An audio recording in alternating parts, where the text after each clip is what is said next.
موقع دیا۔ اللہ رب العالمین سے دعا کرتا ہوں کہ اللہ رب العالمین ہم لوگوں کے اس بیٹھنے کو قبول فرمائیں۔ محترم سامعین، آج ہم لوگ جس دور سے گزر رہے ہیں یہ دور ایک پرفتن دور ہے۔ طرح طرح کے الزامات مذہب اسلام اور مذہب اسلام کے ماننے والوں کے خلاف عائد کی جا رہی ہے۔ کبھی لاؤڈ اسپیکر کے ذریعے سے اذان دینے پر پابندی، تو کبھی کھلے میں نماز ادا کرنے پر پابندی، تو کبھی حجاب پر پابندی۔ ہر خطے میں مسلمان پریشان حال ہے، مگر افسوس ہے کہ مسلمانوں کی اتنے ظلم و زیادتی کے بعد بھی مسلمانوں کا کوئی عالمی اقدام نہیں۔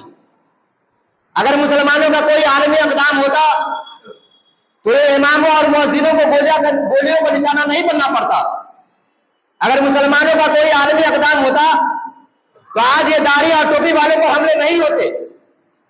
اس کی وجہ کہ آج اتنے مسلمان مارے جا رہے ہیں، اس کی وجہ اگر کچھ ہو سکتی ہے تو وہ یہی ہے کہ آج ہم نے اللہ رب العالمین کے فرمان کو چھوڑ دیا ہے، نبی کی سنتوں کو ترک کر دیا ہے۔ آج ہم نے اپنے آپ کو، اپنے بچوں کو دینی تعلیم سے دور کر دیا ہے۔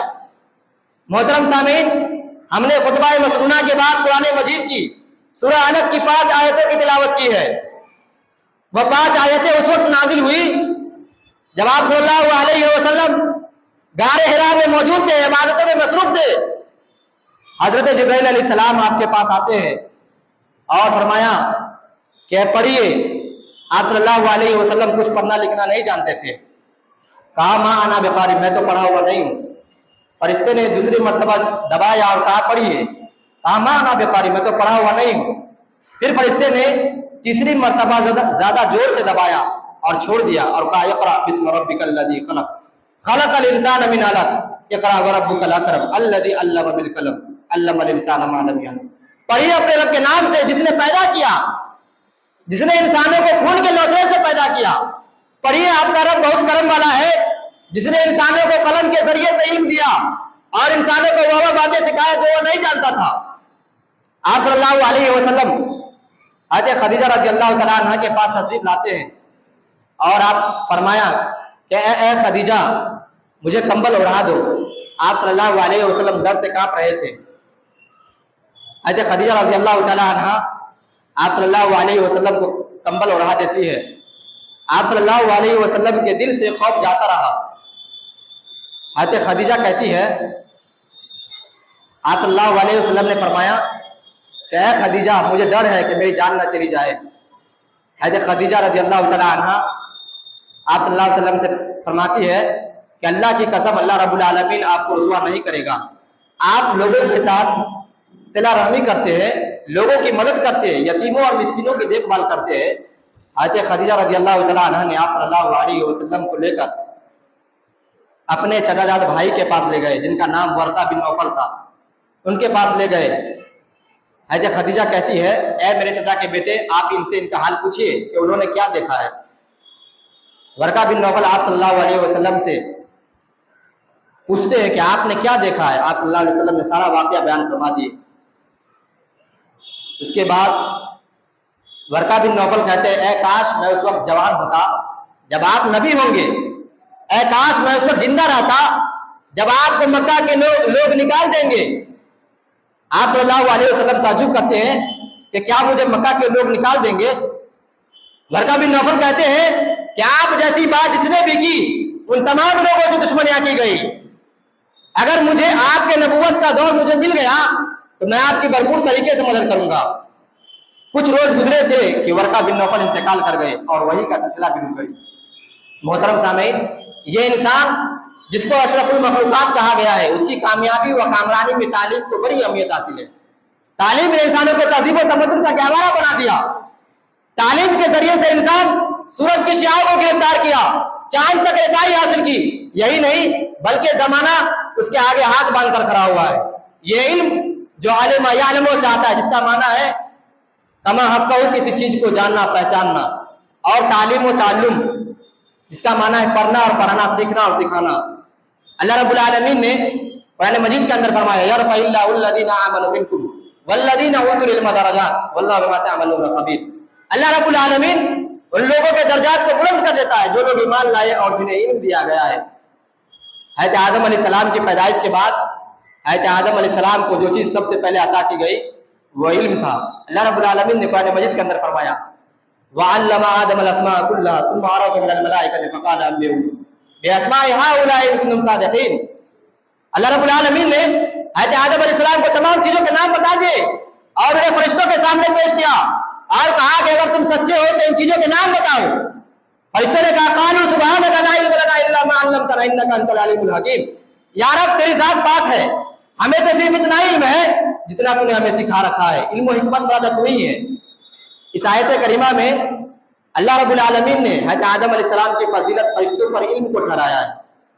اللہ رب العالمین نے حضرت آدم علیہ السلام کو ایسی صلاحیتیں وضعیت کر دی تھی کہ دنیا کی تمام چیزوں کا علم کے سیکھنے کے قابل ہو گئے تھے، فرشتے اس چیز سے محروم تھے۔ اس لیے اللہ رب العالمین نے حضرت آدم علیہ السلام کے سامنے فرشتہ کو سجدہ ریز ہونے کو کہا۔ یہ علم جس کی بہت زیادہ اہمیت ہے، اللہ کے نبی جناب محمد عربی صلی اللہ علیہ وسلم نے فرمایا طلب العلم فریضۃ علی کل مسلم، کہ علم کا طلب کرنا ہر مسلمان پر فرض ہے، جس کا تعلق ہر مسلمان مرد اور عورتوں سے ہے۔ آج ہم لوگ دینی تعلیم سے کوسوں دور نظر آتے ہیں۔ یہ بات تو ہر کسی پر آیا ہے کہ جس طرح سے زمین اور آسمان اکٹھے نہیں ہو سکتے، جس طرح سے آگ اور پانی کا اجتماع ہونا ناممکن ہے، اسی طریقے سے ایمان اور نفاق ایک دن میں نہیں گر سکتے، اور اسی طریقے سے جہالت اور کفر کبھی برابر نہیں ہو، جہالت اور علم کبھی برابر نہیں ہو سکتی، کیونکہ علم سے اللہ رب العالمین کی پہچان ہوتی ہے، اچھے بروں کی تمیز ہوتی ہے، جہالت سے کبھی بھی نہیں ہو سکتی۔ اللہ رب العالمین نے قرآن مجید کے اندر فرمایا قل هل يستوي الذين يعلمون والذين لا يعلمون، اے نبی اکرم صلی اللہ علیہ وسلم کہہ دیجئے کیا جاننے والے اور نہ جاننے والے کیا دونوں برابر ہو سکتے ہیں؟ یہ کبھی بھی برابر نہیں ہو سکتے۔ علامہ ابن قیم الجوزیہ لکھتے ہیں اس کے سلسلے میں کہ عالم وہ مرنے کے بعد بھی زندہ ہوتا ہے اور جاہل وہ زندہ کے بعد بھی مردہ ہے، یہ عالموں کی فضیلت۔ اللہ کے نبی جناب محمد عربی صلی اللہ علیہ وسلم نے فرمایا العلماء ورثۃ الانبیاء، یہ عالم جو نبی کے وارث ہے۔ محترم سامعین، اللہ رب العالمین نے قرآن مجید کے اندر فرمایا وَمَن يُؤْتَ الْحِكْمَةَ فَقَدْ أُوتِيَ خَيْرًا كَثِيرًا وَمَا يَذَّكَّرُ أُولُو الْأَلْبَابِ۔